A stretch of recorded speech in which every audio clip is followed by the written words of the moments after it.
What's up, everybody? Today we have a little bit of a treat. We have something sent to me that I really wanted to take a look at that I didn't think I was going to have the opportunity to. So that's nice. But it's not Transformers related. And the reason why is because nothing really new has come out. I haven't really had time to do any of the comic book stuff or anything like that. We will get back to that. But also because this Friday we're going to be doing our 5,000 subscriber contest. So we wouldn't have a regular vid for Friday. So we're going to do this today. Contest Friday. We'll see what next week holds. This was sent to me by a guy named Chris, very cool dude, knew I wanted to take a look at it and decided to help me out. I think he might have seen my detective video though, because he was the box came a little bit, it was packaged, I just felt like there was a bit of an emphasis on reading the instructions, because this figure is nice, but it's got some dainty pieces. Here's the instructions inside. Alright, I won't be reading those. Let's open. Instructions with box. Yeah, I don't read instructions, buddy. Alright, get ready to read some instructions. Alright, not going to do that. Alright, instructions under here. Okay, let's see. Usually, these instructions are the ones to read. Yeah, I'm not going to read those. Please don't break my toy. Alright, I'll read them.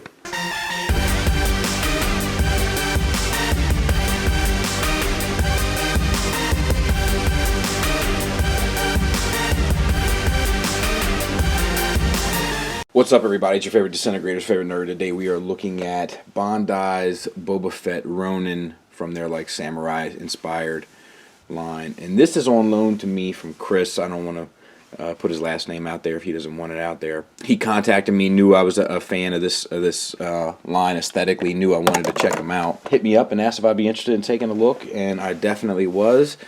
And so he sent them to me, and he also sent me a DC Direct Batman figure inspired by the 0 Year book, which was very cool too and much appreciated. But let's look at this guy. He's got a ton of accessories. So we got 2 sword holding hands, and all of these are kind of styled the same way. They have the purple with the black wash on them, which looks great. It's not a heavy wash. It's like just enough to get where they need it to get.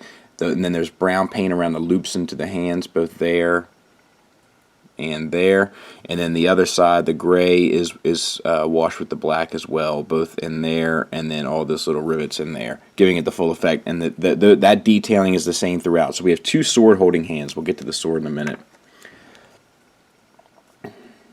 and then 2 knife holding hands, which are here and here, same type of thing. And then we have 2 rifle holding hands, which are here and here. And then we have 2, it looks like, I don't know, maybe these are sword holding hands. Yeah, these are sword holding hands, and these are probably rifle holding hands stock wise, but all the same type of stuff. We'll look at it as we go. Here is the gun.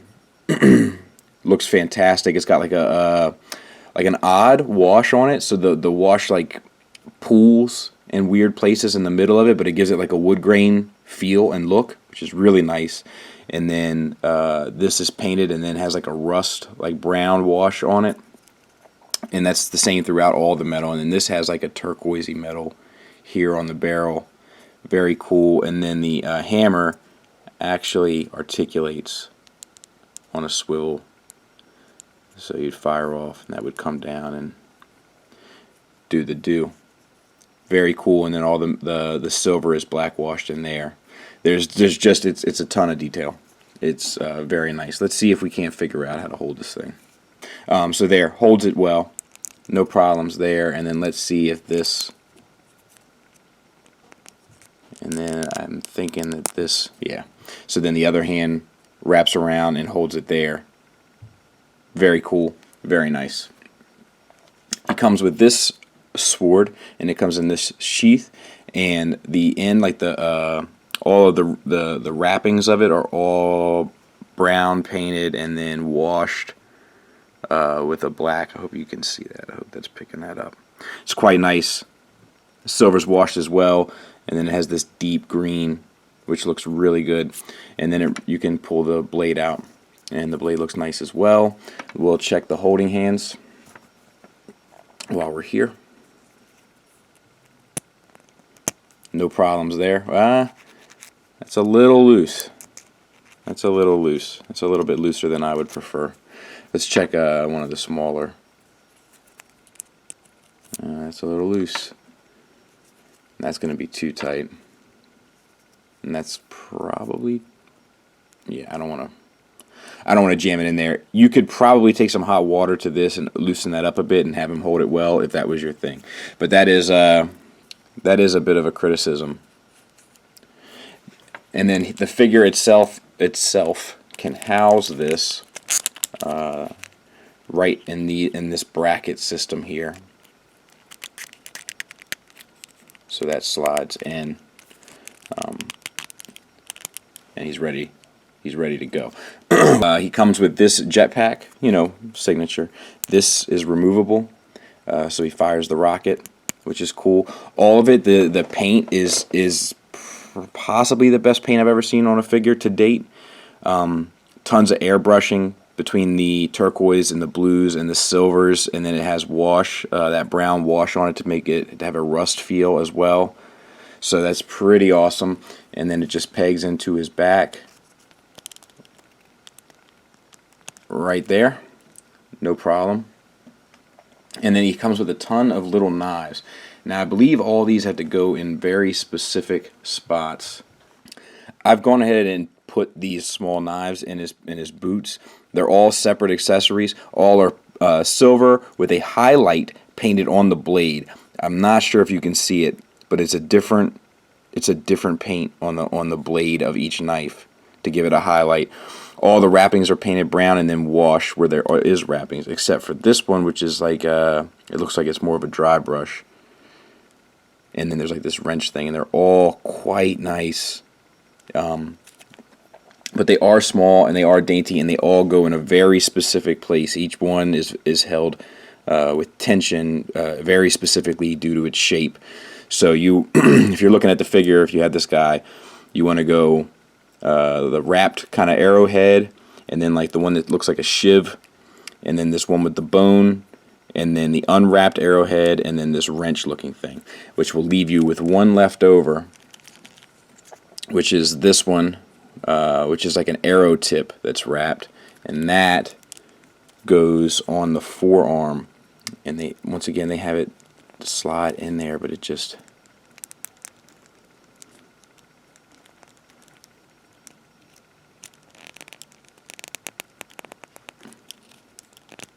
there it is. It does go. It feels like it's wrong, but it apparently is right. Trust the instructions, I suppose. So that gets us out of the accessories finally. So let's take a look at the figure now. The head to the neck is on a double ball peg. So stem goes through this neck piece of plastic here, up into the head, which puts the head on a ball joint, and then down into the torso, which puts the neck on a ball joint. Even with the amount of bulky armor that he has, the articulation is still pretty good. Not perfect. Head gets down to about there, up to about there. So it's not the best, but given the bulk, you would think it was less. The armor here is painted, and then it looks like it's washed with a darker green around some places, like right there, and then it's washed with that rust color wash along the seam there to make it look old and weathered.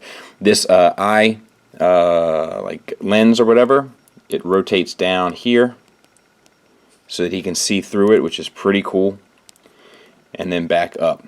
I just wanted to put the jetpack back on. Sorry. For the waist, what you have is a ball peg that goes up into the torso with a ball joint in the upper torso that comes down to a hinge at the bottom. So you get a little bit of an ab crunch, but not much. And then you can lean him back a bit, but not much. The swivel is done perfectly, and when you get to the swivel, when you move beyond this base plate here that's attached to the pelvis, you can get a little bit more of that ab crunch in there. It's just the straight down that doesn't work as well. All the green is washed with a black ink to get that line along the crease of the armor, which looks really good. All of the armor, the gray armor underneath, is washed as well. And then we have these red, the stuff that's tying it together, that's all painted. And then this rope system here is all painted, like two different paints. There's like one copper, which I wish was more of a flat brown, and then one yellow. It's just really involved, I must say. And then we have the shoulders. Let me do the back first, so we know the backpack, and then just to give you a general look. For the shoulders, we have these armor plates here. It's a pretty much a double ball peg system, but it's a hinge at one end of the ball peg onto the shoulder, and then these also articulate on a small ball joint, typical kind of Bandai style. And then they hinge out here, if you can see that hinge joint in there, and then it connects to a ball peg that goes inside the torso, that gets you a bit of a butterfly joint and the swivel. So no real problems there. And then you get a bicep swivel underneath all of this, but it's very tight and a little bit limited, to be honest. The orange paint has a black wash over top of the seams, which gives you a definition between the lines and definition around all of the screws or bolts or whatever keeping the armor together. As you could see, this was attached through a loop system and through the ball joint that's on this shoulder. Double jointed elbow, getting you a pretty great range.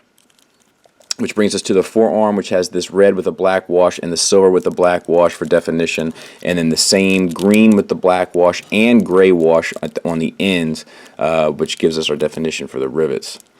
We have a hinge here on the wrist.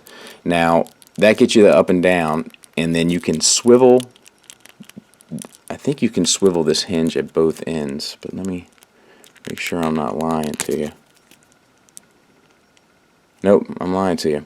So you pretty much just get the up and down, apparently. Oh no, you get the swivel at the forearm a little bit to get you the in out. So not perfect, but not hateful. Maybe not preferred, but you know, it does seem a little odd. Just in the sense of how much love is in everything else, it just seems like that would have been thought out a bit more to get you the up and down. But whatever. On the other side, same type of deal. We have the tampered paint there for the Mandalorian symbol, and then all of this armor is done identical to the other side. Then we have this silver bit here, and that's given the rust wash and black wash as well. And we'll talk about the gray fabric a little bit later, and then all of this stuff down here is identical to the other side. And then you get this piece, which is his like signature half a cape, which is also done through a loop system and through the ball joint at the shoulder. Whew, lot to talk about here. So this is all just washed with different browns and stuff to give it depth and definition, which looks nice. Moving on to the pelvis, as you can see, pretty plain. Not much molding, but it's covered by this flap, so that's fine. And then all that's molded, all those little rivets in the red, all molded. Then different line patterns going vertically there, which are all washed, and then all of this down here for the nuts and bolts that are all painted, which is very different. This is one of my favorite things about this figure. I want to make sure I get the arms out of the way to talk about it. These pouches here are molded with a detail and then washed to bring out the definition, which makes it look like old leather. And I don't know if I've seen that before, and it looks quite good. For these kind of samurai flaps here, I don't know what the name of them are. We have they're white with a purple wash, and then a black wash in the crevices is what it looks like to me, and then this silver down here has the rust wash on the borders. Excuse me, I got a bit of a cold. My daughter, I think, gave me a cold. All the belt loops here all have that leathery texture and have a black wash on them, so that's nice. And these are identical to the front. For the hips, we have they're ball pegs. They're T-jointed ball joints. The articulation is not the best. You get out to about there. You might be able to finagle a little more, but not much. I'm just not comfortable because it's not mine. And then the kind of bloomers, so to speak, all have I think that's a base gray or base purplish gray with a white airbrush added on top, or it could be white with a purple wash. I can't tell. The swivel, the thigh swivel, is built into the ball joint. Just gets you a little bit, but I think it's enough. And then you get double jointed knees. You can see the knee joint there. and that gets you a pretty good range. And then you also get a bit of a swivel at the calf to make up for the extra bit that you really can't get out of the thigh, and it looks seamless because of the texturing and armor plating of the calf. You know, I hate a calf swivel, but the way that that's done is actually quite clever. And then this gray here all has a black wash, and this black here has that same leathery texture, and then we have silver detailing all in the boots, and all that is painted, sculpted, washed, and molded. For the ankles themselves, they're on a hinge here for the tilt, so that's no problem. And then I guess you turn the ankle here, and then you should be able to turn this. Ooh, maybe not.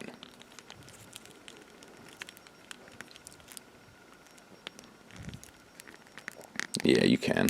So you turn that sideways, and then you get the ankle rocker.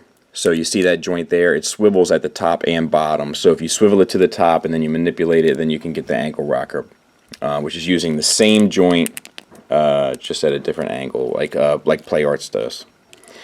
And that is this guy in a nutshell. Let's do some size comparisons and some final thoughts. So there he is with Black Series Boba Fett, and there he is with SH Figuarts Stormtrooper.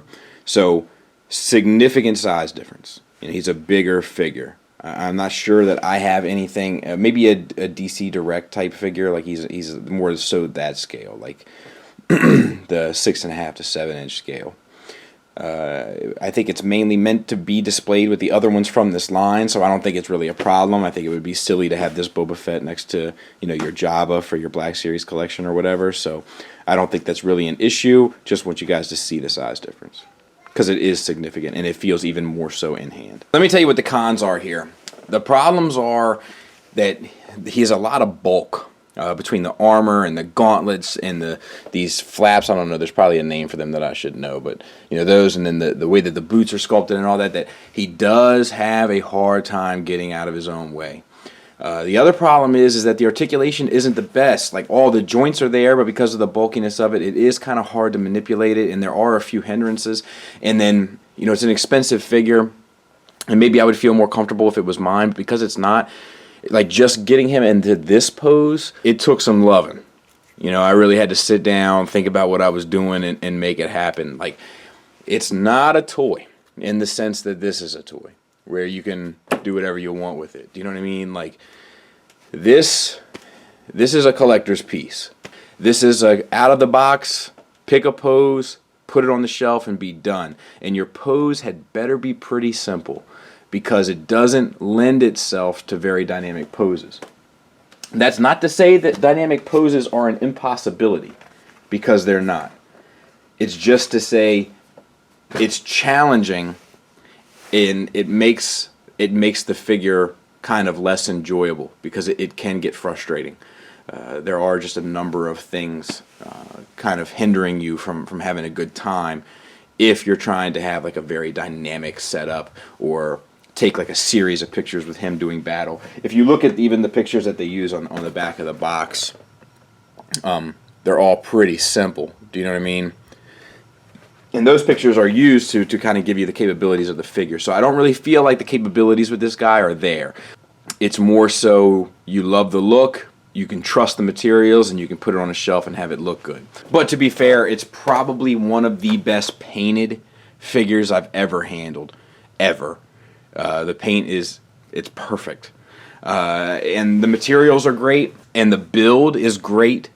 And as a display piece, if you love this aesthetic, or you dig this aesthetic, I think you'll be 100% satisfied. The only problems are getting it to be in more dynamic poses. Like, even this is cheating, and it's not 100%. You gotta, yeah, it's not the best in that regard. Is it worth the money? You know, I'd have to say yes. If you like the aesthetic and you want it as a display piece, and you're going to have it kind of on the shelf standing in an A stance or a fairly confident stance next to some other figures from this line, I think that you'll be 100% satisfied. If you want to take a whole bunch of dynamic photos, if you want to have him doing a whole bunch of dynamic poses, if you want to, you know, get your pew-pew on in the middle of the floor, he may not be best for you. But that's not because he's poorly made or because it's a bad toy. It's because that's not, I don't think that's his purpose. I think that he's meant to be kind of displayed, and he's not really meant to be mucked around with. For me, I think I like to handle my figures a bit more than this, and kind of what this lends itself to. So I'm actually really appreciative for getting the opportunity to take a look at this guy, because it's pretty much sealed the deal for me to not collect the line. I think it's better than my tastes. Do you know what I mean? Like, I think it exceeds my tastes. And I wish he had a few more hands that were posing hands. You know, I think that would have made a big difference to have a guy just standing kind of stoic on a shelf to give him a posing hand or two. I think that would have made a big difference. But yeah, really well made figure, just definitely not a toy. Bad toy, great figure. Does that make sense? Hope it does. I want to thank Chris again for letting me have an opportunity to look at this guy, because I greatly appreciate it. I was really looking forward to getting my hands on one at some point, and I'm honestly deeply, my deepest appreciations. I truly mean that. So hopefully that helps you guys make a decision. If you were on the fence like I was, I know it's not for me, but I also know it's a pretty well made thing. So thanks for listening. Thanks for watching. Until next time, take care.